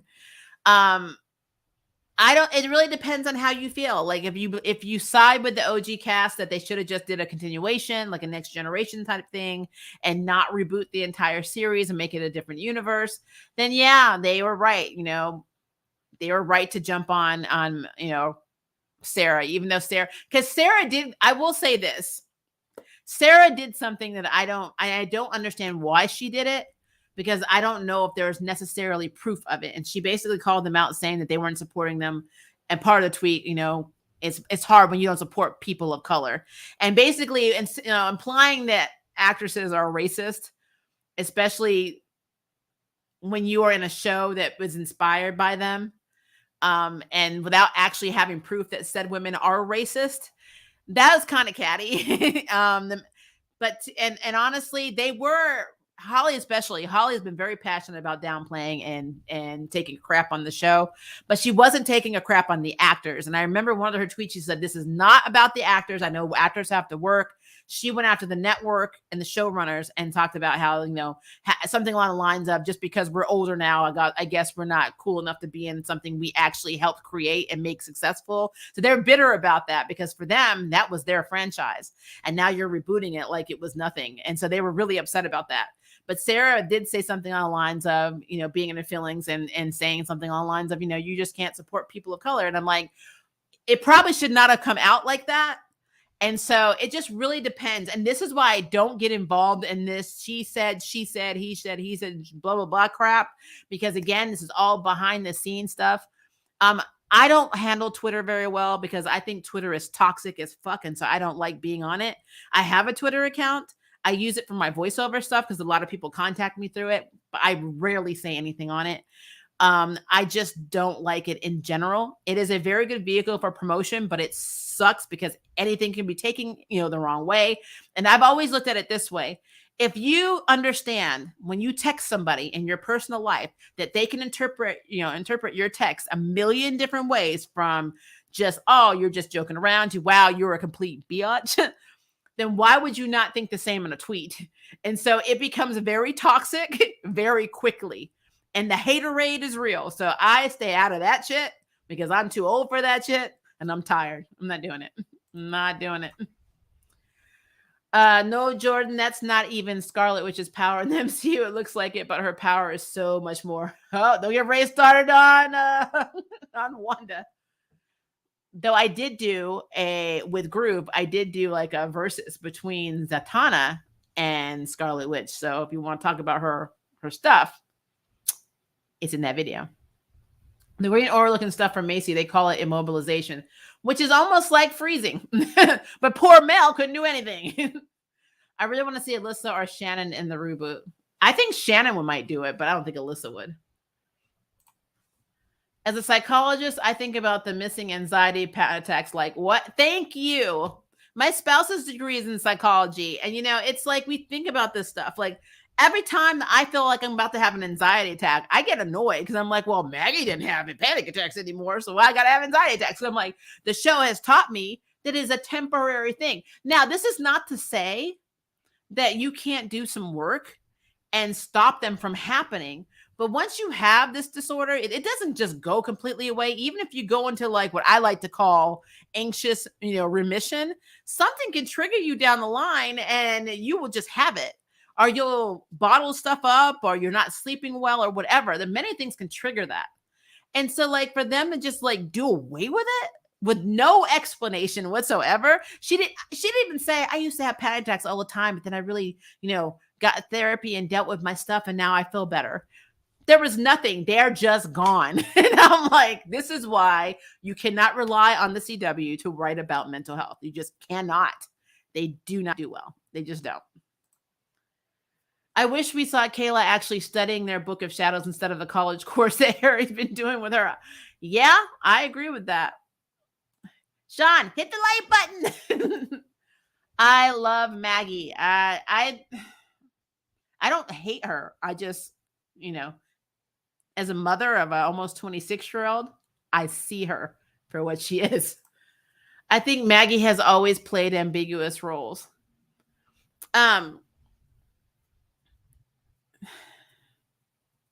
See, I hate that conversation. I don't like having this conversation. I mean, guys, I have a Mixed by Genetics channel. I'm just gonna, for once, I'm not gonna get on my soapbox, and I'm not going to say anything about that. I'm gonna completely, it's right here. I'm just gonna bypass it. I'm gonna go completely away from that conversation. Facts, Mel be acting like her face hurts. I mean, seriously, especially when she's making out with a woman. She's like, ooh. Thespians stand up. I am a child of thespians. I'm telling you, we got that theater gene rolling. That spider translator, that spider is awesome. It's not awesome if it was around me, but it was awesome. I don't have arachnophobia, but I think a spider like that would end me. I'd have to like burn my house down and move. I just couldn't do it. I couldn't do it. Do you think the Power 3 will be different than the last 3 seasons? That's a good question, because I mean, we're 4 episodes in and we haven't even seen the Power 3, so I don't know. That's a thing. That is a thing. I don't know, but I'm hoping that I really hope it does. It actually is different. I guess we have to solve the mystery that is Michaela before we can get there. I guess I don't know. It's interesting. Are they going to bring Marisol back? Maybe Marisol knows something about this situation. I don't know. Hello, Maria. Hello, D. Marie. How are you? Harry has been giving her a magical world deep dive since he decided to take her in as Macy's replacement. True. And if she had said, "Oh, this is one of the spells me and Harry have looked through," which again, random spell. There are lots of spells or incantations very specific for what they needed in the episode. Then I probably, potentially, I still would have been like, meh, but I'm like, okay, maybe by some likelihood, especially if she was the one that came up with that. If she had gone up to Maggie and said, hey, there's that one spell I read in the book or had help reading in the book, it was like a purification thing. And then Maggie could have said, oh, you mean the purification incantation. Yeah, we could try that. But we need to get to the bath bombs. Hello, I'm also a script writer. That would have effing worked. You cannot have Maggie say, I want to do this, this, this, and this. And then Michaela's like, oh yeah, I read that like 10, 15 minutes ago. I got you, girl. I'm like, even though I don't speak Spanish, I don't speak Latin, and I sure as hell can't read the Book of Elders because I didn't even know how to get the marble to get here, and I don't even know how the hell I got here, and I don't know how I got the damn marble because nobody explained it to me. So yeah, lots of stuff you have to suspend your disbelief on. But I just cannot believe that she just knew that spell. I'm sorry, I cannot. Gavin should have stayed and should come back. Would love if his voodoo took over and became a necromancer. Oh my God, Gavin is a necromancer. Gavin would be cool. Gavin would have been cool. Oh my gosh, he was cool when he sacrificed himself. That whole scene was cool. I was extreme. That scene broke my heart for Macy because she really loved Gavin and he died saving everybody, and I thought that was amazing. So yeah. That's a thing. I like a shield thingy power. Like, that's what we're calling Macy's ability, the shield thingy power. I was angry with them killing off Gavin, then placing Mason with Julian and Harry. Yeah, I agree. I really liked Gavin and her together. Anywho, Hasty will always be my end game. We had this conversation, Maria. We did. They were trying to move, but they were really in like a telekinetic force field, I would call it.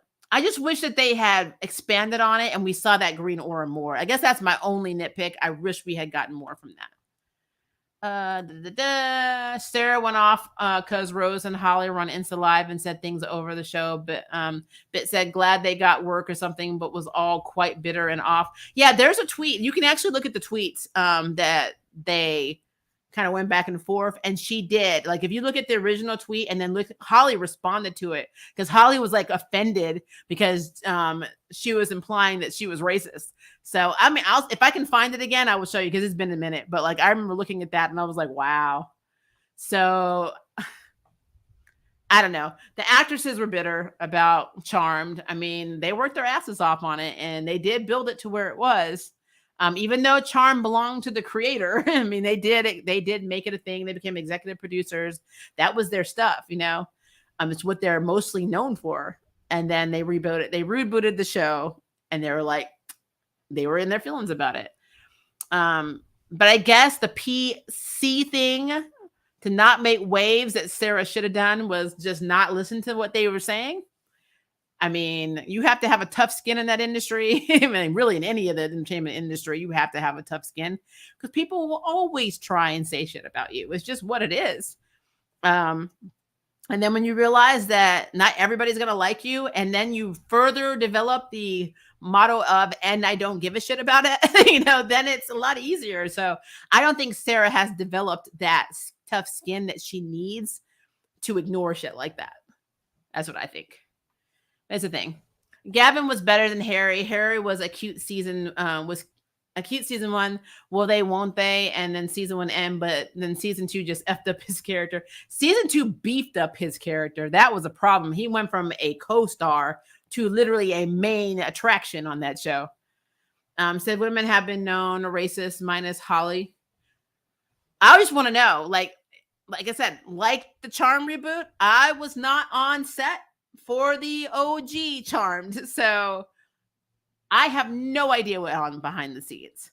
We speculate. The actors need to come out and say this shit. It's just like Glee. If you watch Glee and all the drama that everyone says was happening with Leah and Michelle, um, a lot of people are saying it. So I mean, you want to believe that that's what it is, but we weren't there. Like, I cannot support shitting on people through word of mouth. I just can't. I mean, let's be honest. CW was not paying Holly and Lissa them big ass executive producer and actors' budgets. CW saves their coins. I mean, of course they do. WB does the same thing. Shannon's guest appearance. I would love to have Prue make an appearance on that show. I feel like the new powers don't complement each other like it did before. Because to be honest, I'm trying to see how Kayla's powers would benefit like the OG powers work well together. Yeah, I mean, let's see. You had Piper who could freeze things and blow things up. You had Paige who could teleport and have telekinetic orbiting, basically. Then you had Phoebe who went through an array of powers. Like she had manifestation ability, not manifestation. She had projection ability. She had. I don't know how she was able to project her feelings. Like she was able to force push at one point. She had premonitions, and then she was able to levitate. And I thought that was the silliest power. Like she was able to levitate and kick people. And I'm like, you could tell the wire work back in the 90s wasn't that great in the early 2000s because she would like go up and she'd be like, and I'm like, she's totally going to crash on the wall. So, but yeah, I feel like their powers, if you take the basics of their powers, you still have telekinesis, you have the ability to freeze, and then you have premonitions. And that's kind of cool. I mean, it's cool. But yeah, this series, they try to be different to the point where they just went crazy in season 2 and 3. Alyssa and Rose have to make several apology videos. I've had to make apology videos. I mean, again, I don't follow any of that. So when you tell me this stuff, it's like, oh, it's a revelation. The only reason I knew about the Twitter stuff is somebody told me about it. I don't look for it because I don't care. Outside of that show, outside of what you do on the show, I don't care what you do in your personal life. I just don't care. I don't know why these girls have not learned how to put protection over their house, and the command center light comes on after 3 seasons. Well, I think the house is fine. The house followed them to Seattle. I mean, the house protects itself. They need to put protection over them. Didn't mean to upset you, Maria. I just like Maggie as a character, and I like her in The Descendants. No, it's not an upset thing. It's just, again, like I said, as an ambiguous mixed person with the exact same mix, Indigenous, Black, and Scottish as Maggie in real life, and who works as a professional voice actor, and we strive authenticity. I cannot. Case in point, if there is a cartoon, a video game that comes to me from a studio, they will specifically tell me if I am not Latina, if I am not Asian, if I am not Indian, I am not able to basically audition for these roles because it's authenticity. And think about this. This is just our voices. So as a mixed person, I already know, because I look so ambiguous, I can never play someone who's completely white or completely Black, even though I am white and Black. But for some reason, I can play Hispanic or Latina, and that's okay? How the hell is that okay? That is culture appropriating. I don't understand it. And so whenever I see that, it just rubs me the wrong way, because you're basically telling me I can't play parts of what I am, but I can pay somebody else's entire culture and identity. And that is really weird. I'm sorry. In all of my almost 46 years on this planet, I will never effing understand it. I will never understand it. So it's a thing. I've literally legitly had people, like, they thought I was Filipino, and I swear to you, at a job that I was at, they told me, even though I told them I wasn't, because I could pass, just go ahead and humor them because everybody sees you that way anyway. That is not okay. That is not okay. So that is why I point that out. It's good to Sarah Jeffrey. I don't know this child from Adam. She's not a friend. She's not my daughter. She's not a cousin.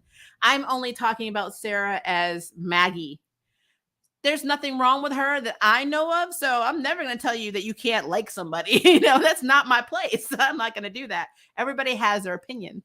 I just, like I said, the whole thing about her being cast a lot in Latina Hispanic roles is only because we have the same mix. And it's like, I can't see myself doing that. I know actors need to work, but at the same time, they don't really write a lot of like roles for us. So I mean, what do you do? So like, she's in a very hard place anyway, because she has to continuously play a culture that is not hers to get work in Hollywood. That is the real problem. So yeah, I'm not taking a dump on her. I'm just saying in general, it's really messed up. I'm waiting for Marisol to manifest by Kayla. To be manifested by Kayla. I mean, hell, they just need to light a candle. Like, they're not trying to reach their mother. I mean, hell, Mel could take them back in time to see their mom. I really love your insights and theories. Maybe we'll pitch you to write for them. I give all the substance. I wish they couldn't handle me in that writer's room. They'd be like, blah, blah, blah. And I'm like, are you talking? Shut up. I'm like, what is wrong with you? Like, I would have loved to be in season 2 and 3's writing room. They really would not have liked me. They would have been trashing me on Twitter because I would have been like, that's the one time I would probably use Twitter. I'm like, I'm in the writer's room with my fellow writers thinking about how shit this plot is. And I'm like, and how we need to revamp all of this because it doesn't make any sense. I'm probably going to be fired today. So I missed a whole lot of your reaction. I'd like to hear a live version. I'm glad I made it though. Well, I'm sorry, but it will still be here. So if you just want to see the highlights. Phoebe has premonitions, levitations, and empathy with the added ability to channel powers that were in use as if their emotions and directed them. Yeah, she had, I call it Force Push only because the movie Push reminded me of that and it came out around the same time. I like this episode. This season is kind of good, just like season 1. Exactly. 1 and 4 are my favorites. Leo always said your powers are tied to your emotions. They said because she can control emotions, she therefore could tap into power since demons manifested energy balls from rage and anger. Yeah, I remember her doing that a lot, actually. Especially with fireballs. Fireballs was like the canon thing that they always almost got hit with in every episode. Like I remember, it coming and Piper blowing up the fireball. I remember Phoebe being able to project it back, almost like they were playing dodgeball or volleyball. And of course, Paige would just call for it and then throw it back, or say fireball demon or whatever, and then it's just what it is. Paige does have a cool power though. But I guess compared to manifestation, it's kind of limited because she can only call for stuff that she sees. So that's a thing. Well, I don't know, though. I think she could actually call for things she knows the location of, because I remember her calling for the Book of Shadows from upstairs, downstairs. I don't know if she ever did it from outside the house. I have to go back and watch the OG series. I don't know if she could have been like at home and she bought the last jar of Skippy peanut butter with honey and she's like, peanut butter jar, from like across town, and her jar of peanut butter just shows up. So I never knew how limited that power was. And I don't know if they've ever explored that. So that's actually a very good thing to think about. I don't know. It's a thing. Let's see. Peter from Heroes has the same empathic power, but rarely. God, I haven't seen Heroes in forever, but yeah, I think you're right. Use a traditional psychic format and all. She basically manifested her levitation powers because she so desperately wanted an active power tied with her martial arts. The elders were probably like, here, girl, get out of our face. No, I think that's what it was. The elders were like, yeah, we need to keep this charm from dying because she makes stupid choices a lot. So give her something to defend herself with. I heard the showrunners didn't like the turn between season 2 and 3. So glad they have a chance to do their own thing, but it has to be good. Yeah, I agree with that. His original power, not the synthetic one that was power mimicry he got later after his powers were stripped. Oh, yeah. The last season of of Heroes got very weird for me. So I was just like, I can't. The industry's morals are effed, but actors got to eat. And I understand. I do. Like I said, I'm completely against the casting and the producers and Hollywood's mentality behind it. Because at the end of the day, to be frank, I'm pretty sure that there are a lot of Afro-Latinas out there that are struggling and they need to eat, and they didn't get a call to play something that actually is in their wheelhouse. And Afro-Latino characters and Afro-Latina characters are also not something that's regularly cast. So this was a very big opportunity to do that. So if you weren't going to stick to how you advertise it, making all 3 sisters completely Latina or Hispanic, then you could have done it that way. but they didn't. The casting, they only cast one girl, and that is Mel, who had any ties to any culture that is Latin American. And then the other two were mixed like me. They have no, like zero connection to that culture. And that means you can't explore that culture fully because the other two girls can't speak Spanish and don't know what the hell you're talking about in real life. So, and it's interesting to me, especially since Sarah Jeffrey has played so many characters that are Latina or Hispanic. She should have been able to at least understand a little bit of Spanish by now. I mean, you're playing J-Lo's daughter. So I don't know. Like I said, it's a thing. It is a thing. I would love to be your assistant when you become a writer for Charmed. Absolutely. My assistants will have a great time. I'm right to Maria, and I know your pain. Yeah, I'm telling you, the struggle is real. I was sitting there like, why are you doing this? I'm like, such a good episode, but I'm like, why do you take these little moments to make me want to, I don't know, leap off my balcony? It'd be crazy. It's a crazy thing. I love trying so much that I decided to try and write my own version of Charmed, but with brothers. We're all hybrids and fraternal triplets. That is actually very cool. That is a very cool concept. She also drew a picture of a ring and called for it in the Muse episode in season 4. They never showed it again, but she was able to orb people without speaking later on. Okay. That's cool then. That's actually really, really cool. Paige also ordered a ring from a demon from her painting in the Muse episode. Yeah, and that's it. I have to go back and watch these again. Like I said, I showed you guys last week. I have the entire season. I just have to go back and rewatch it. There are some episodes I see so clearly, and some I have to go back and rewatch. So it's a lot of seasons, but I do remember. I remember her first getting her orbing ability, or basically accidentally using it on that rooftop when they first discovered a demon was attacking, and she orbed herself, and she didn't remember doing that. I do remember her calling for the Book of Shadows, and she was in the kitchen. No, she was down. She was trying to take the Book of Shadows, I believe, out of the house, and she called for it and then took it out, took it to work. Her friend who had a lot of acne, she cast a spell to clear his face, and there's a bunch of personal consequence stuff going on. So I do remember that. It's been a minute, though. I have to go back in time and watch this stuff and really think about it. The real issue in season 2 and 3 was not only the bad writing, the show became so dark there was no fun anymore. It was very campy and goofy, and not to say that they didn't have still some of that, but by the time Piper and Leo had Wyatt, I feel like it did take a turn after that. And I don't know because I guess having a baby and being married, it does change you. Your lives change. Everything does become a little bit more serious. And maybe they were reflecting that, but it did kind of transfer to every character in the show. So I will say that is absolutely true. Goes back in time, rewrites season 2 and 3, but makes a way for Abigail and Jordan to come. Abigail getting revenge for her father, and Jordan being a health student at the high school Maggie was in. Yeah, or college. I completely would be down with that. I literally fall asleep watching the reboot. It just takes me to a peace point in my life. You want to know something weird? And I did a video on this. If you guys want to laugh, I did this show called Midsummer Murders, like early on in my channel years. That's what I like to call it.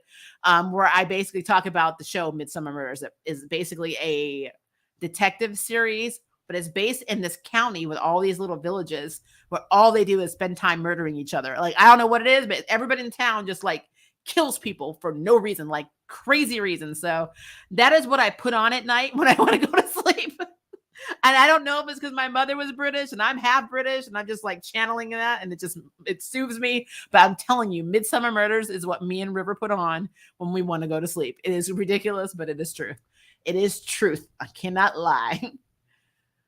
If Kayla is connected to Josefina in some way, like maybe they could be sisters. I don't know. I'm just riffing Kayla's story at this point, but it's going to get juicy soon since there's only 13 episodes. True. Yeah. And I mean, I'm really looking forward to next week's, especially since it sounds like there's like a little harmony going on between Kayla and Maggie. So down with that. Wonder if Kayla is connected to Josefina in some way. Like maybe they could be sisters. I don't know. I'm just riffing Kayla's story, but let's talk about this. Wouldn't Josefina known though when she turned her into like paper or whatever that she? I'm trying to remember if Josefina met her. I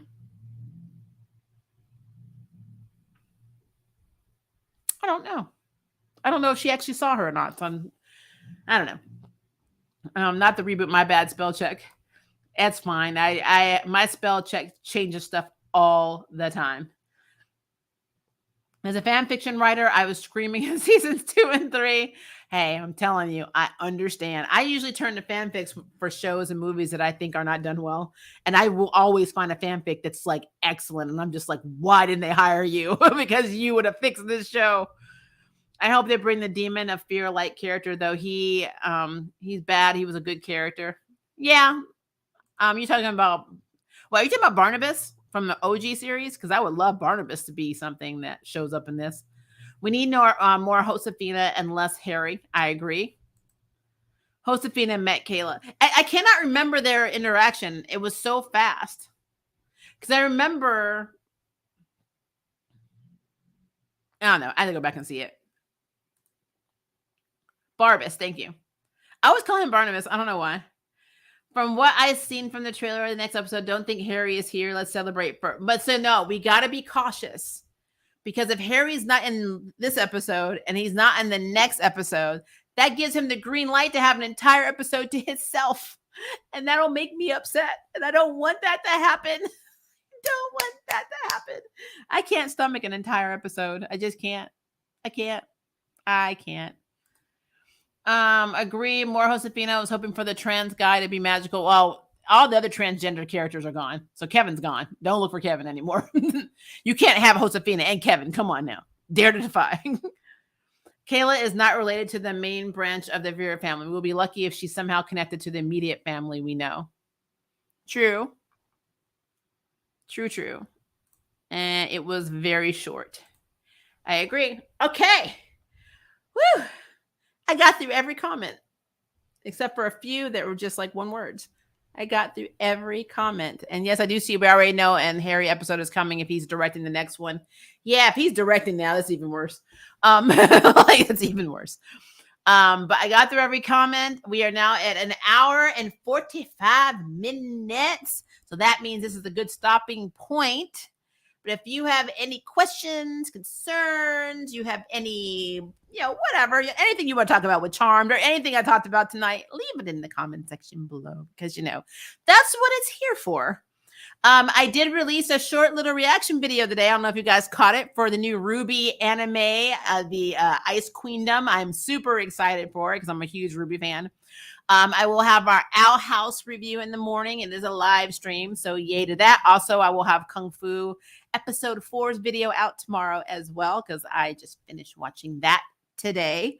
So we're doing it. It's happening. It's a thing. I'm trying to get a good friend of mine from my theater days because she is a huge Upload fan from Amazon. I don't know if you guys have seen the Upload series.